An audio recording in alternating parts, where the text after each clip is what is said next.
Kolala kolamuka eza activité bozali bongo na Sentinelle TV na émission na biso toyaka chaque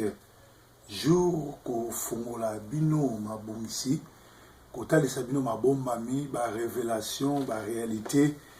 na kati ya diaspora. Alors ezali les pasteurs de la diaspora Salomon Proverbe 30 oyo bozona na biso sikoyo na Sentinelle TV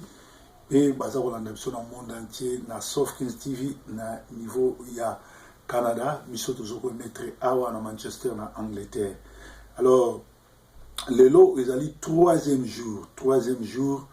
il y a thé national oyo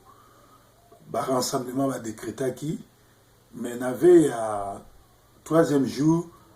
tomoni makambu ebele alors makambu o nazoki noloba awa lelo tant tozoya na masolo neti boye na ba internet ou bien na ba télévision na banda na bino eloko liboso ezali pona souci ya mboka ezana mutu moko a futi bisote ezana mutu moko atindi bisote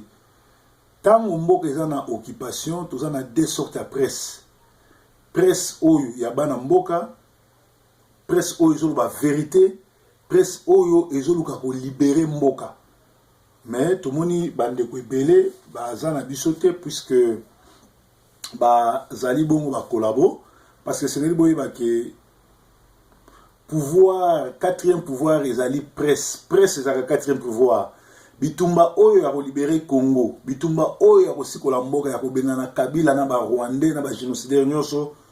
tokolonga ngo soki presse na biso ba internaute batino so basala ba émission baza bomoko baza sima bana mboka ekozala malamu mingi ekozala vraiment malamu mingi soki tozali sima ya bana mboka bolimbisi allo mate na zokenga allo bi allo zokenga yokenga OK na osala émission so na sisi OK bolimbisi ba direct et à la cas donc chaque coup de fil est très important et cause à la sango il y a les kamoko à sauver mututo sango ya ko informer ya moto ya mbango d'autres lobby na révolution na biso tozo sala tokolonga ngo ce qui quatrième pouvoir ou ezali presse ezo ko mettre na même longueur d'onde alors na kati ya bitumbo tozo bunda so ki mutu moko ya télévision ya internet aleki aza naître c'est-à-dire aponi côté ya occupation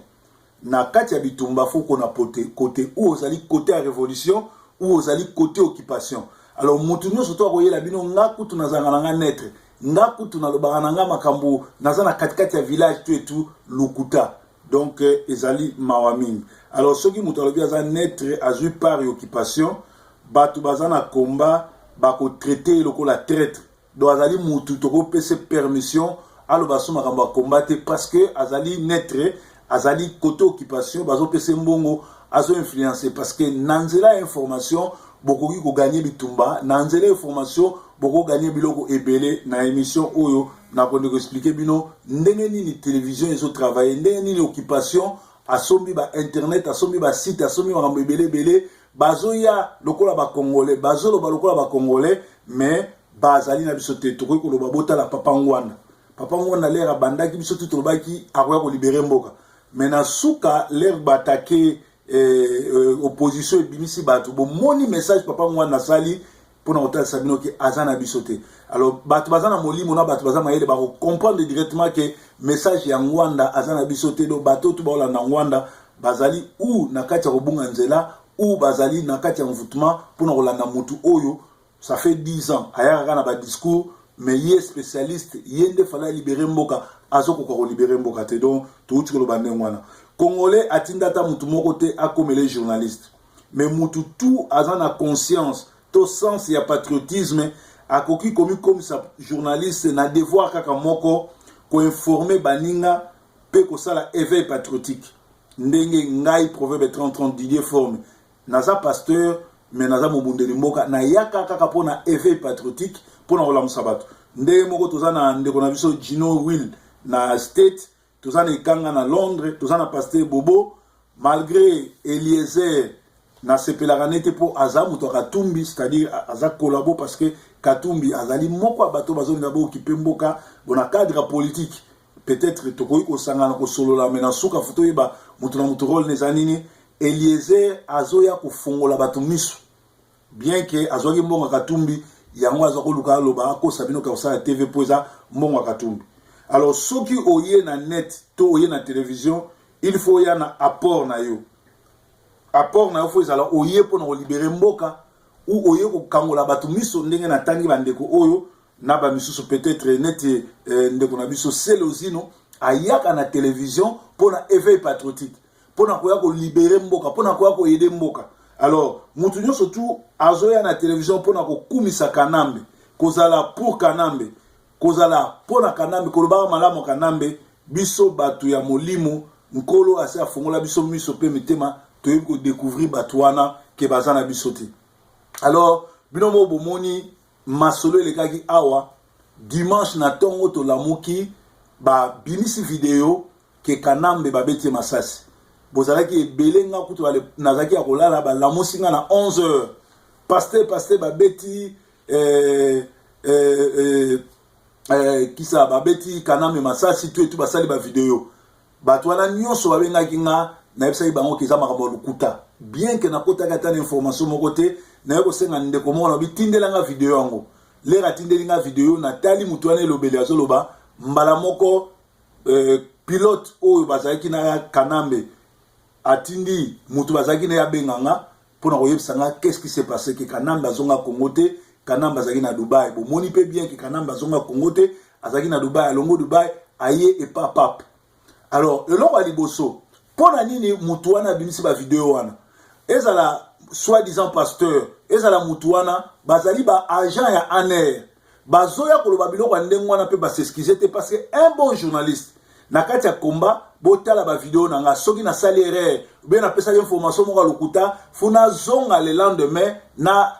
fixer bino na senga sori na bi ba pesa information à mabe bolimbisanga pour na pesa information lokuta mais batu o ba se justifier raté pe omona bango susu 3 jours 4 jours après abimisi elongi na ye abandi koloba makambu oyo azo vérifier c'est-à-dire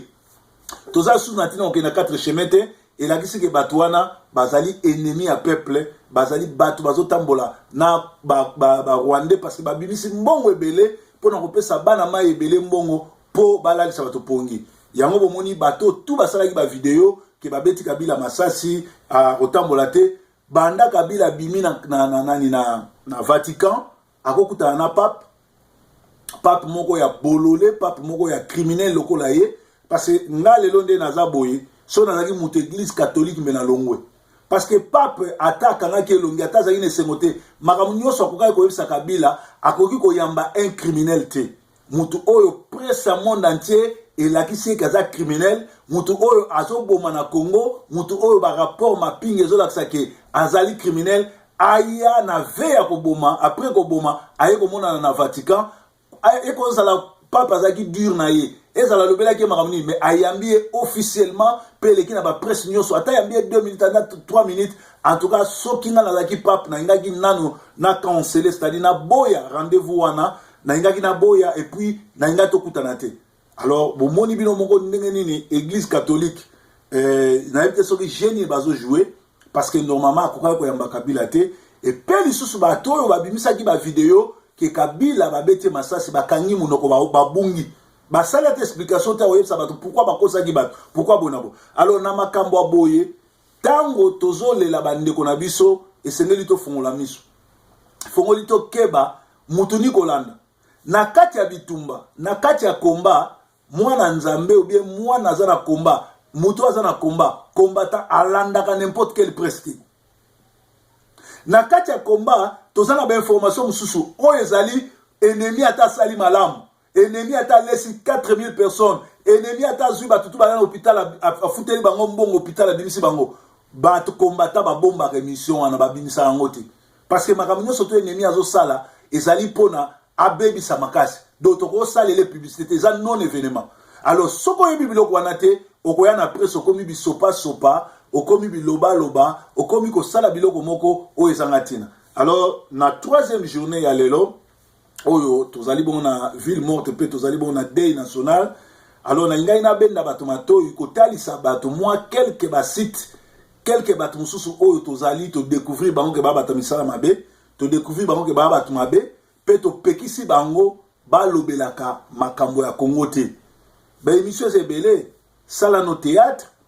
binisa no batu sexa no batu mais soki yo lobi ozali na audience o batu bazela ko ba olinga yo o ba olanda yo bazo zela yo oyela bango ba information ya combat ba information epesa bango nite ya malamu. Est-ce que yo yebi ba mama boni lobi ba piquer crise le ba moni Kabila na Vatican ezo songa na matoi na biso bazo benga biso yo sala ki vidéo na yo obombi elongi batami okangi fort siko ba mama muso bazo tomber ba sekop likolo ba moni moto boloba ba beti masasi ba moni na Vatican eza ko fingisa ba congolais eza ko tchola biso moto azo tambola likolo bibembe na biso atande nini okoko kumisete okoko benge présidente okoko kumisete au moins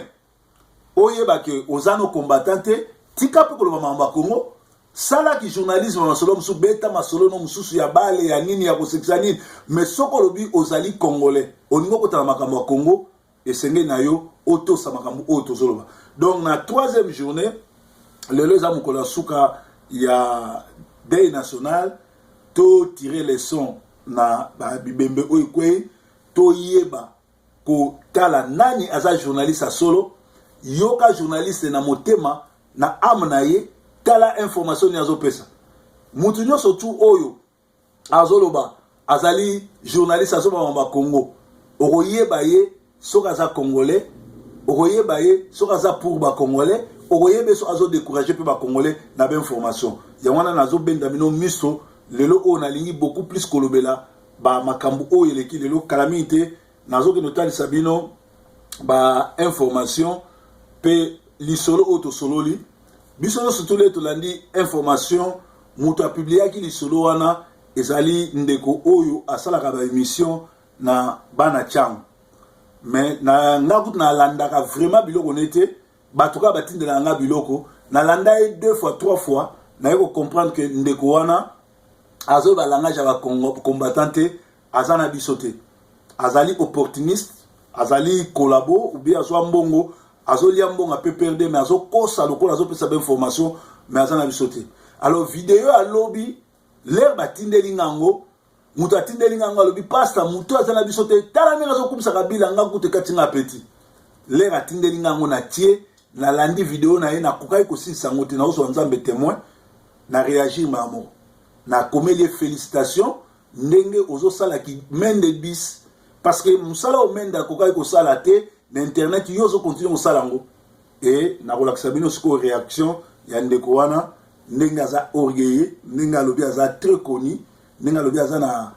mutu moko akopesa ordre te Kabila aza président aotika la président mutu moko akoloba te. Alors mutu ndenge wana bino bozokanisaka aza mutu na bino nzoka azali ennemi ya peuple botika la place moko bolanda suite ya masolo oyo nazosongela bino.